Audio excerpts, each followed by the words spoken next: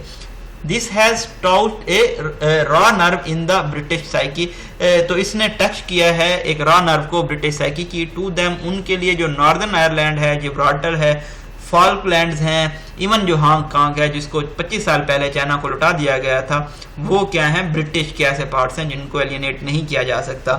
To the rest of the world, باقی دنیا کے لیے، however these are dregs left after the cup of empire has been drained, تو یہ ایک ایسے ڈریگز ہیں، ایسی جگہ ہیں جن کو چھوڑ دیا گیا ہے جب کپ آف امپائر ڈرین ہو گیا ہے، ختم ہو گیا ہے. دا ہیمسٹرانگ جائنٹس، جو کرپلنگ جائنٹ ہیں جیسا کہ یو کے ہے، can not with stand U S pressure, یہ یو ایس کے پریشر کے سامنے نہیں ٹک سکتے. What chances does a small nation like Pakistan have, تو ایک چھوٹی قوم جیسا کہ پاکستان ہے ان کے پاس کیا چانسز ہیں. Our response to US ongoing proposal to use Pakistan's territory as a monitoring post will be a test of our much wanted sovereignty. ہمارا جو رسپانس ہوگا US نے جو پرپوز کیا ہے پاکستان کی ٹیریٹری کو یوز کرنا ایز اے مانیٹرنگ پوسٹ کے لیے، تو یہ ہماری جو ہم بہت بوسٹ کرتے ہیں، اپنا فخر کرتے ہیں خود مختاری پہ، اس کا ایک ٹیسٹ ہوگا، اور ہماری جو ٹیریٹوریل انٹیگریٹی ہے اس کا بھی ایک ٹیسٹ ہوگا. وی شوڈ ہاؤور، ہمیں تاہم یہ یاد رکھنا چاہیے کہ یونائٹڈ اسٹیٹ ایئر فورس جو CIA بیڈابر بیس میں، جو کہ پشاور کے آؤٹ سائڈ میں لوکیٹڈ تھی، جہاں سے U-2 ایئر کرافٹ کو آپریٹ کیا گیا تھا اور رشین ایئر اسپیس میں 1960s میں، ہمیں ریکال کرنا چاہیے مسٹر بھٹو کی آفر کو US کو جو انہوں نے 1973 میں دی تھی کہ وہ پورٹ یوز کر سکتے ہیں بلوچستان میں. And our role as a profitable conduit to Afghanistan in the 1980s and thereafter, اور ہمارا جو کردار رہا ہے افغانستان کے معاملے میں، ہمیں یہ تمام چیزوں کو ریکال کرنا ہوگا. نار شوڈ وی فارگیٹ گوادر، اور ہمیں گوادر کو بھی نہیں بھولنا چاہیے. We sell our subservience too cheaply, ہم اپنی خدمت کو بہت سستے میں بیچ دیتے ہیں. Its cost converts poorly into US dollar and Chinese رین میں بھی، یہ جو چائنیز کی کرنسی ہے اور US جو ڈالرز ہیں، جب اس میں کنورٹ کیا جاتا ہے تو ہماری جو کاسٹ ہے وہ بہت کم ہو جاتی ہے، بہت پور ہو جاتی ہے. یہ جی بریف انالیسس تھا آج کے اوپینین کا، کل کے اوپینین کا. اس میں آپ نے تھوڑا ہسٹوریکل پرسپیکٹیو بھی دیکھے اور کس طرح سے پاکستان کا ماضی میں کیا کردار رہا ہے US کے ساتھ ریلیشن کا. جب بات آئے گی تو آپ یہ تمام چیزیں اس ٹاپک میں لکھ سکتے ہیں. تو کرنٹ افیئر میں اس بار ہوپ فلی یہ امید کی جا رہی ہے کہ افغانستان کے پرسپیکٹیو سے جو US کے ساتھ پاکستان کے تعلقات ہیں، پاکستان کا جو رول رہا ہے افغانستان میں، یہ تمام چیزیں پوچھی جا سکتی ہیں. تو یہ تمام جو امپورٹنٹ ہیں، تو آپ یہ تمام چیزیں لرن کر سکتے ہیں، اپنے پاس جوٹ ڈاؤن بھی کر سکتے ہیں. اپنی دعاؤں میں یاد رکھیے گا. بہت شکریہ. اللہ حافظ.